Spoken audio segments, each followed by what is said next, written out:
你要知道，打鼾并不是吵到人而已哦，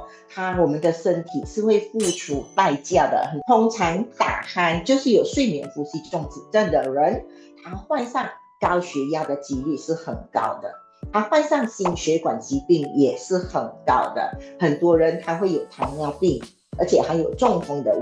风险。当然你晚上打鼾就是等你晚上整个晚上是睡醒醒的，你睡不好的，所以你白天的时候你的精神真的是很难集中 OK， 然后这个时候呢就会有意外的发生。驾车的时候呢，你那个我们叫 Microsleep， 你可能稍微把眼睛闭上来，可能就撞上前面的车子，或者你走错线了，所以这些都是很严重。如果你真的晚上睡不好的话，不要驾车。所以这就是